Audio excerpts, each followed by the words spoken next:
इस YouTube channel में आपका स्वागत है। मैं हूं उमंग मिश्रा।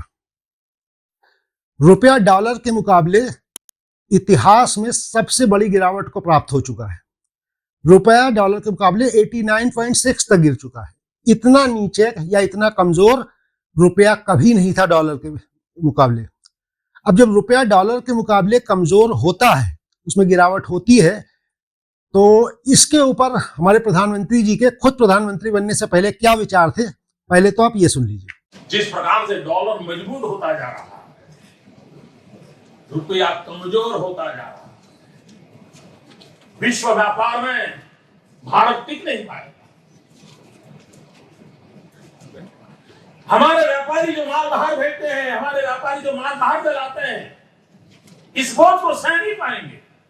इवन भारत सरकार जो चीजें लाती है, भेजती है, उसको सहना मुश्किल होता है और दिल्ली की सरकार जवाब नहीं दे रही है।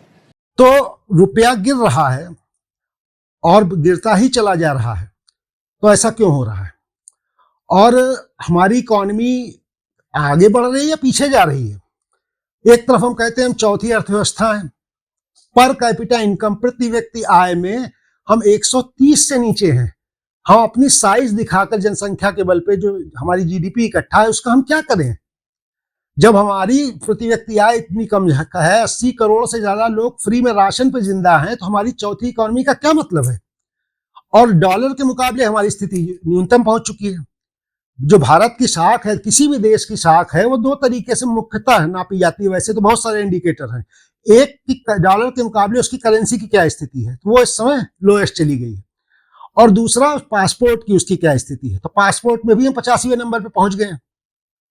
ये पासपोर्ट की रैंकिंग इस आधार पर दी जाती है कि आपके पासपोर्ट को या आपके जो किसी देश के नागरिक को कितने देशों में वीजा ऑन अराइवल है, कितने देशों में फ्री एंट्री है, इस सब के आधार पर तय करते हैं। तो वो हमारे पासपोर्ट की भी रैंकिंग गिर गई है। लेकिन पासपोर्ट, चलिए आज का विषय हम ना माने, तो रुपए की जो स्थिति डॉलर के मुकाबले, इसके तमाम दुष्परिणाम है। खाली घूमने की बात नहीं है। आप जो बच्चे पढ़ रहे हैं, जो स्टूडेंट्स पढ़ रहे हैं, उनकी फीस महंगी हो जाएगी, उनका रहना विदेशों में मुश्किल हो जाएगा। तो डॉलर जो अगर के सामने रुपया कमजोर हो रहा है, तो निश्चित रूप से समस्या की बात है। और ये कहा जा रहा है कि हम तो बहुत तेजी से प्रगति कर रहे हैं। मनमोहन सिंह जी की सरकार की लगातार आलोचना हुई, लेकिन वास्तविकता ये है कि मनमोहन सिंह जब बने थे प्रधानमंत्री, उस समय जो उसका रेट था डॉलर के मुकाबले, वो 45.32 मतलब 45 रुपए के आसपास था। जो उनके जाने तक जो 10 साल वो रहे, 62 तक ही पहुंचा था। और अब उसके बाद जब हमारा अमृतकाल आ गया है, तब वो 62 से जाके वो 89 तक पहुंच गया है। और कहा जाता है कि इस समय ज्यादा अच्छी अर्थव्यवस्था चल रही है, हम बहुत आगे बढ़ रहे हैं। कहाँ से आगे बढ़ रहे हैं भाई? वैश्विक इंडिकेटर्स जो है उनको आप देखिए ना, वो हमें कहाँ रेट कर रहे हैं। कहते हैं कि हम विश्व गुरु हैं। 200 यूनिवर्सिटी में एक यूनिवर्सिटी भारत की नहीं है। किस बात की विश्व गुरु है भाई? हम लोग व्हाट्सएप के ऊपर विश्व गुरु बनना हो तो बात अलग है। हालत ये भारतीय रुपए की कि मैं आपको एक उदाहरण बताता हूँ। आप तो 89 तक पहुंच गया है। अभी 3 साल 2022 की बात है, मैं गया हुआ था नीदरलैंड्स, वहां एम्स्टर्डम में घूम रहा था मार्केट में। वहां पे एक मुझे मेन मार्केट में सिटी सेंटर में एक काउंटर दिखा, जहां पे कि वो करेंसी कन्वर्ट कर रहे थे। और मेरे पर्स में चूंकि इंडिया से जाते हैं, इसमें रुपए बच ही जाते हैं, तो 10-15 हजार रुपए पड़े थे। तो मैंने सोचा यहाँ तो एक कागज के टुकड़े हैं, इनकी कोई वैल्यू नहीं, चलो इनको यूरो में कन्वर्ट करा लेते हैं, खर्च करने में आसानी होगी। हालांकि यूरो पर्याप्त थे मेरे पास, लेकिन हमने कहा ये कागज के टुकड़े लेके घूमने से अच्छा है इसको कन्वर्ट करा लें। तो हम उस काउंटर पे गए, उससे बोला कि हमको कन्वर्ट करने, दुनिया की करेंसी वो कन्वर्ट कर रहा था। जैसे ही उसने हमने करेंसी दिखाई, बोला we don't convert Indian rupee. ये इज्जत है हमारी इस करेंसी की? क्यों कन्वर्ट तक नहीं कर रहे हैं जो नॉर्मल शॉप वाले हैं? आपको स्पेसिफिक काउंटर्स में ही कन्वर्ट कराना पड़ेगा, जो कि ऑथराइज किए गए हैं उनकी तरफ से। जो प्राइवेटली कर रहे हैं वो लोग नहीं कन्वर्ट करने तैयार होते डेवलप्ड कंट्री में। आज से 10 साल पहले करीब थाईलैंड गए थे, तो लगता था कि लगभग 2 रुपए हम देते थे तो एक बात मिल जाते थे, उसी के आसपास रेट था।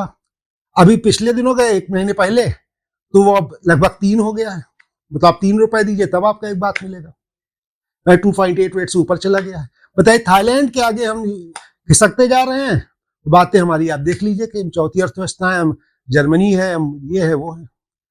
तो वास्तविकता यह है कि जो इंडिकेटर्स हैं उनका सही आकलन करिए, सही जानिए, तब आप जान पाएंगे कि वास्तव में रुपया जा कहाँ रहा है, हमारी इकोनॉमी जा कहाँ रही है। और कहाँ जा रही है, ये आपको ये डॉलर के मुकाबले रुपए की अभूतपूर्व जो गिरावट है, ये एक अच्छा खासा संकेत है। आज के लिए इतना ही। नमस्कार।